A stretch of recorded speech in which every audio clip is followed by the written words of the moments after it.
Rising from the prairie of south-central Montana to over 11,000 feet are the Crazy Mountains. This remote mountain range is the result of intrusion of magma into overlying sedimentary rock.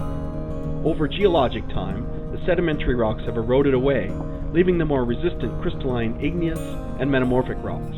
More recently, glaciers have carved the peaks and valleys of this beautiful range that stands disconnected from all others.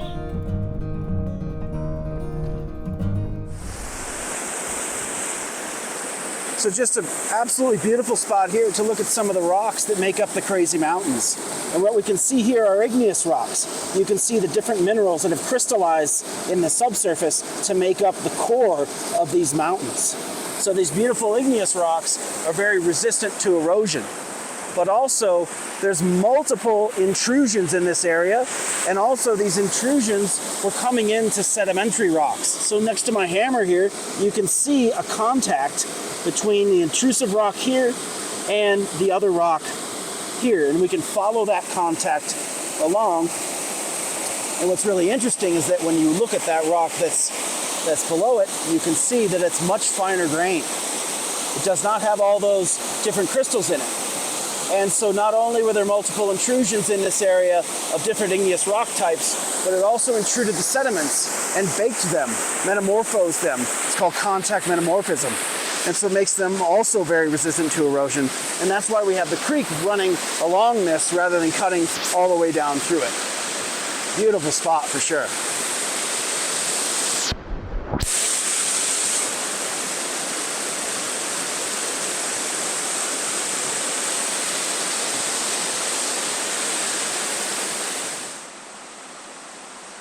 What we appear to have here is really good evidence for glaciation in the area. First, you can see all of these rocks are smoothed off. And then as you look down closer, you can start to see some faint striations, some scratches in the rocks. So as the glaciers came down and smoothed these, the glacier had rocks in the bottom of it, which scratched this rock.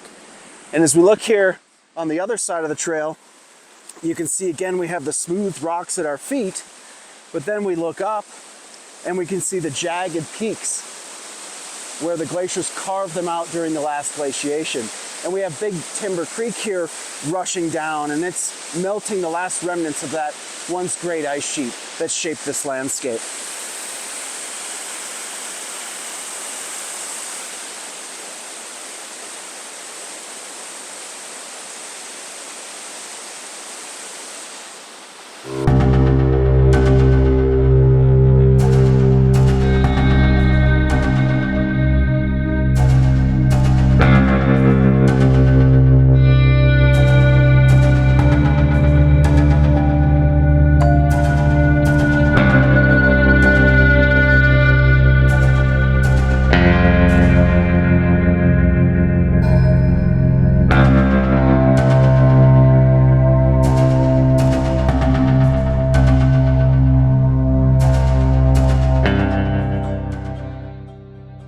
The Crazy Mountains certainly are a special place to explore.